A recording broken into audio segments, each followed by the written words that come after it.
Hi, this is Irv from Software for Healthcare. In this video, I'm going to show you how to use the new CMS 1500 form in DocPro.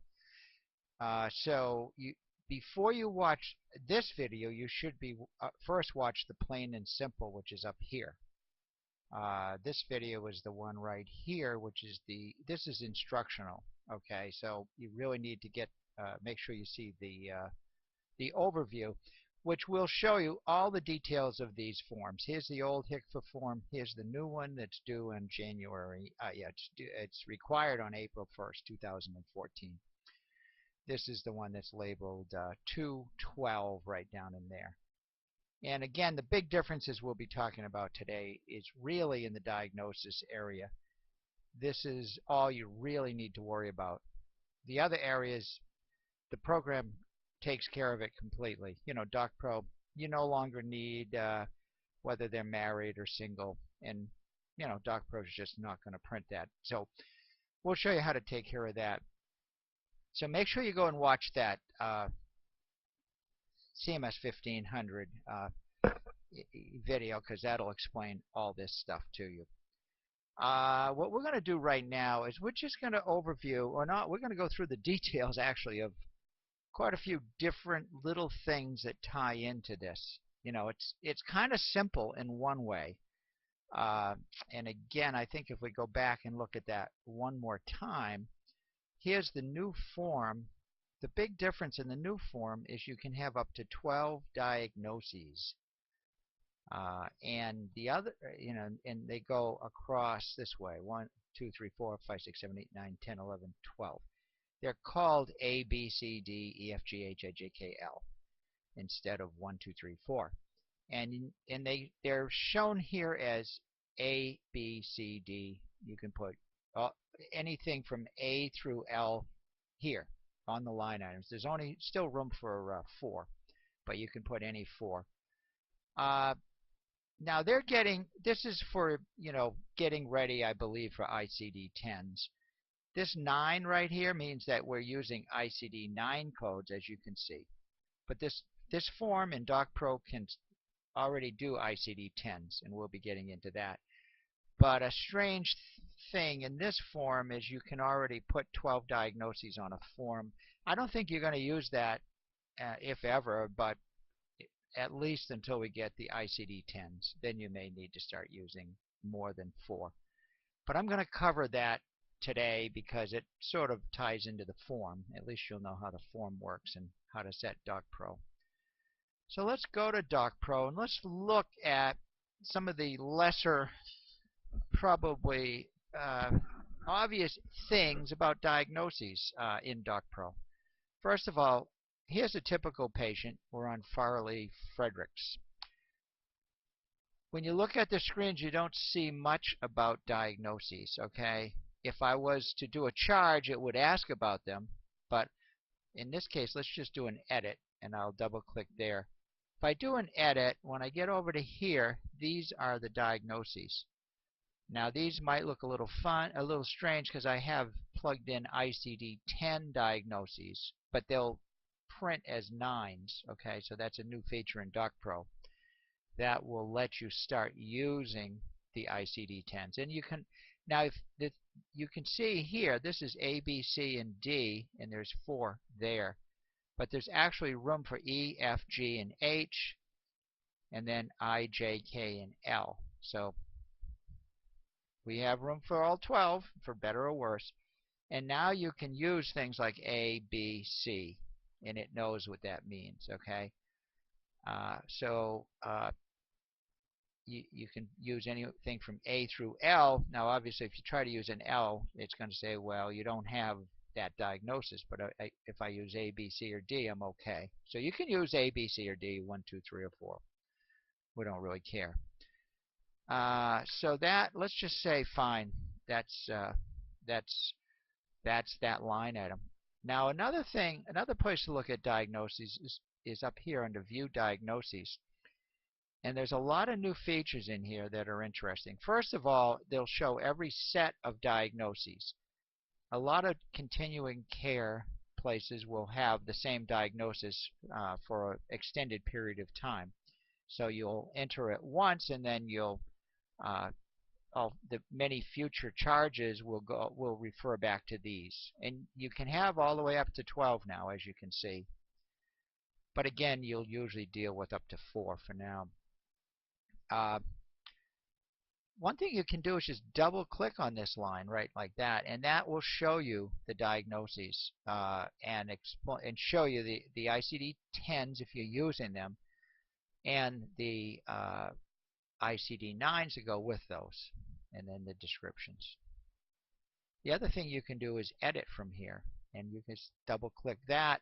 Now you can step through all these and add if you want. So when you get over here, you could come up and you could find a diagnosis and add it. Another really interesting thing is down here when I'm adding them, if you notice, if you can see that, if I put my cursor right on that little upside down triangle, it'll tell me what that description means. The M2351 means chronic instability of the knee on the right side. And the other thing is it's got the ICD-9 code in there, so you can see it. So that's kind of handy. So you're going to want to realize those things are there. I'm going to go back in now and say, let's get rid of that 5th diagnosis. I don't really need that yet. Okay. One thing that is cool, let's go ahead and just do W for walkout. You know, I'm so much better at pressing these with my fingers because that's what I'm used to doing. But here's the W right here. I usually just press a W, but I'll click on it so you can see what I'm doing. Now I'm going to do a walkout. I'm just going to say HIC for override. Now this is the new field, CMS-1 right there. You can see that it could be set to CMS-2. To do that, you have to click Modify and then come down and do it, like most of the DocPro screens. That would be CMS-2 or CMS-1. So that's the only place you really need to change it right now. It's pretty simple. But now let's print that form to the screen, and we'll just show you what's coming up. We have 4 diagnoses in there, and if you remember, they were the ICD-10s, but it's printing ICD-9s, and we need to do that for now until next October. We also have a 1, 2, and 3.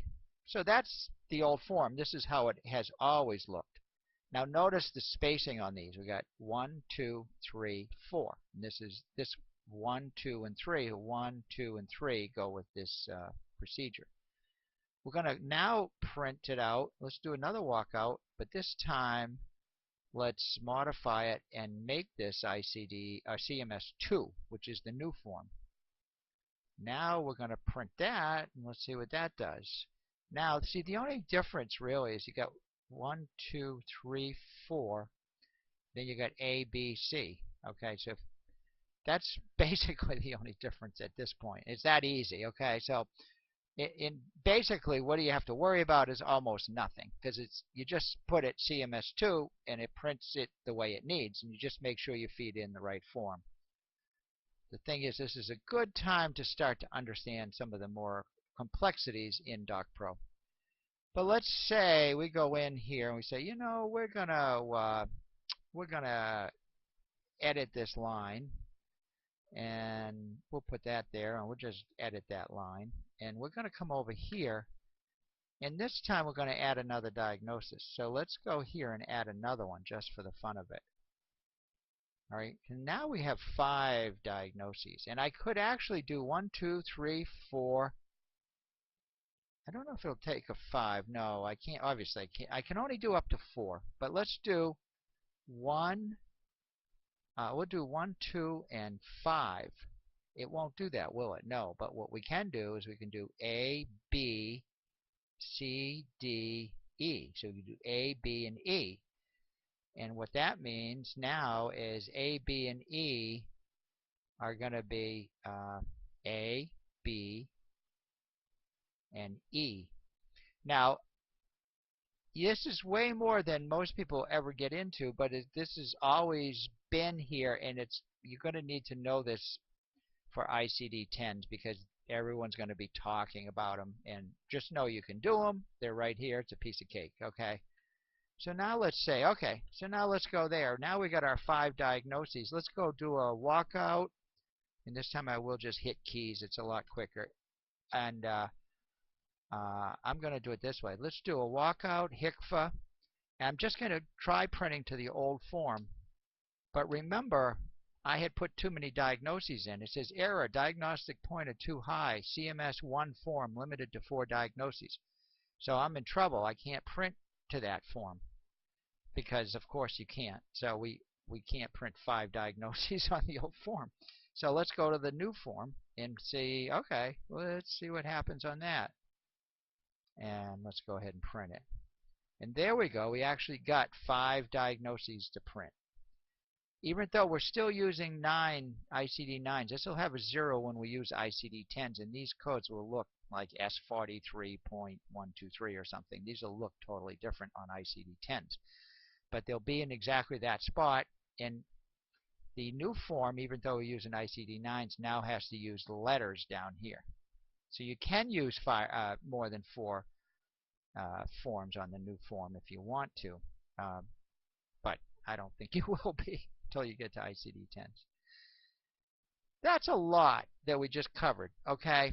The only other thing, when you go to bill your insurances, you're going to set each insurance company, whether it's the old form or the new form. And then when you come up here, you'll say, okay, I want to run everybody that goes on the new form, and I'll put CMS-2 in, load the new form into the printer, run this. It'll choose just the ones that are supposed to get the new form, and it'll print them. And then you could do the same thing on CMS-1. Of course, the trick here is if you go up to screen 8 and go to your plans, like here's Blue Cross, they want to know what form do they usually use. Well, they usually use electronic, so it's not even an issue, right?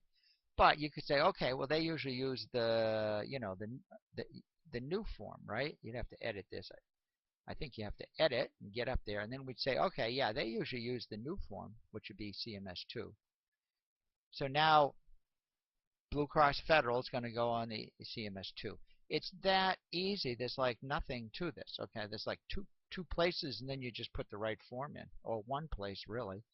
So, but as time goes on, you're going to start getting the different pointers and the up to 12 diagnoses and ICD-10s, and it's just going to kind of get out of hand. But if you're keeping up on this, you'll be doing great. Okay. And I'm just going to show you one last tiny little thing, and that would be up on screen 8 and screen 4.